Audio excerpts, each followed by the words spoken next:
সুপ্রিয় শিক্ষার্থী বন্ধুরা, আশা করছি তোমরা অনেক ভালো আছো। আমি জীববিজ্ঞানের একটা গুরুত্বপূর্ণ টপিকস আজকে আলোচনা করব, যেটি বারবার তোমাদের পরীক্ষায় এসে থাকে, ফাইনাল পরীক্ষায়। অতএব এই টপিকসটা কিন্তু খুবই গুরুত্বপূর্ণ। আশা করছি তোমরা ভিডিওটা শুরু থেকে শেষ পর্যন্ত দেখবা। তো আমরা চলুন কথা না বাড়িয়ে শুরু করা যাক। আজকে আমরা শিখব মূলত নিউক্লিয়াস। তো এই নিউক্লিয়াস সম্পর্কে আমরা যদি গঠন সম্পর্কে জানতে চাই, কাজ সম্পর্কে জানতে চাই, তাহলে আমাদের প্রথমে জানতে হবে যে আসলে নিউক্লিয়াস কে আবিষ্কার করেছিল। নিউক্লিয়াস আবিষ্কার করেছিল রবার্ট ব্রাউন। রবার্ট ব্রাউন 1831 সালে এই নিউক্লিয়াস আবিষ্কার করেন অর্কিড নামক একটি উদ্ভিদের কোষ পর্যবেক্ষণ করতে গিয়ে। তিনি মূলত এটা আবিষ্কার করেন। এখন আমরা যদি এটার সংজ্ঞাটা জানতে চাই যে আসলে নিউক্লিয়াস কি বা নিউক্লিয়াস কাকে বলে, নিউক্লিয়াস আমরা সাধারণত দেখি কোষের প্রোটোপ্লাজমে। তাহলে আমরা সংজ্ঞাটা এভাবে বলতে পারি, কোষের প্রোটোপ্লাজমে দ্বিস্তর বিশিষ্ট পর্দা দ্বারা বেষ্টিত গোলাকার বা ডিম্বাকার যে অঙ্গাণুটি বিদ্যমান, যেটিকে কোষের প্রাণকেন্দ্র বলা হয়, তাকে আমরা নিউক্লিয়াস বলবো। এখন এই নিউক্লিয়াস কয়টা অংশ নিয়ে গঠিত আমরা সেটা দেখব।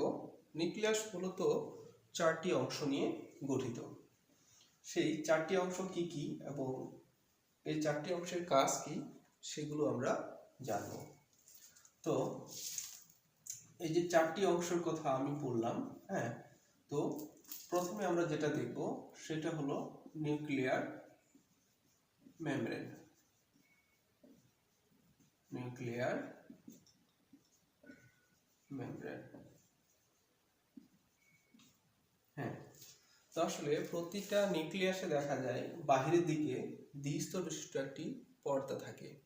এই দ্বিস্তর বিশিষ্ট পর্দাটি মূলত লিপিড এবং প্রোটিনের সমন্বয়ে গঠিত, যার কারণে এটাকে লিপোপ্রোটিন বলা হয়। প্রতিটি নিউক্লিয়াসের ক্ষেত্রেই আমরা দেখব যে একটা দ্বিস্তর বিশিষ্ট পর্দা রয়েছে। এখন এই পর্দাটার বিভিন্ন জায়গায় মাঝে মাঝে ছোট ছোট ছিদ্র দেখা যায়। এই ছিদ্রগুলোকে বলা হয় নিউক্লিয়ার রন্ধ্র। নিউক্লিয়ার রন্ধ্র। এরপরে আমরা যদি এটার কাজটা জানতে চাই, আসলে এটা কি কাজে ব্যবহার করা হয়, এটা আসলে মূলত সাইটোপ্লাজম বা প্রোটোপ্লাজম থেকে বিভিন্ন ধরনের তরল পদার্থ নিউক্লিয়াসের মধ্যে যাতায়াতটা নিয়ন্ত্রণ করে বা এটার ভারসাম্যটা রক্ষার ক্ষেত্রে এটা কাজ করে থাকে। এরপরে আমরা যদি দ্বিতীয় নাম্বার অংশটা সম্পর্কে জানতে চাই, সেটা হলো নিউক্লিওপ্লাজম।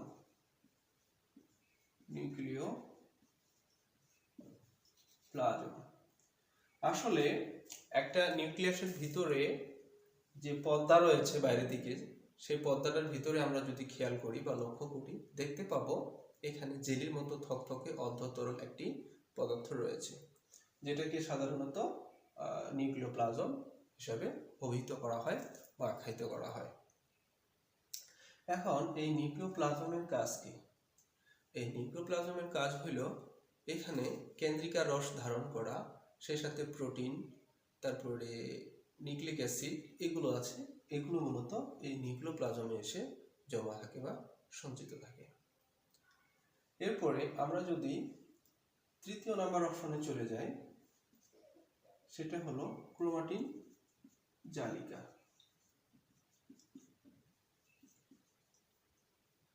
ক্রোমাটিন জালিকা।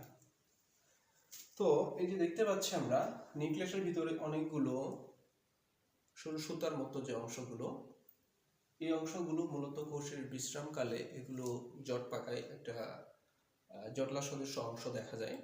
এগুলোকে সাধারণত ক্রোমাটিন জালিকা বলা হয়। তো এগুলো যখন কোষের যখন জল বিয়োজন শুরু হয়, তখন দেখা যায় এগুলো খাটো, মোটা এবং সুস্পষ্ট হয়। তখন এদেরকে ক্রোমোজোম হিসাবে আখ্যায়িত করা হয়। এই ক্রোমোজোমেই মূলত রয়েছে আমাদের ডিএনএ বা বংশগতির যে বস্তুগুলো আছে। এখানে জিন রয়েছে। এই যে জিনগুলো রয়েছে, এই জিনগুলোর কাজ হলো মূলত এরা সাধারণত যে বংশগত বৈশিষ্ট্যগুলো আছে সেগুলো এক প্রজন্ম থেকে আরেক প্রজন্মের মধ্যে প্রবাহিত করে বা বহন করে নিয়ে যায়। তো এবারে আমরা যদি দেখি সর্বশেষ অংশ যেটা নিউক্লিওলাস।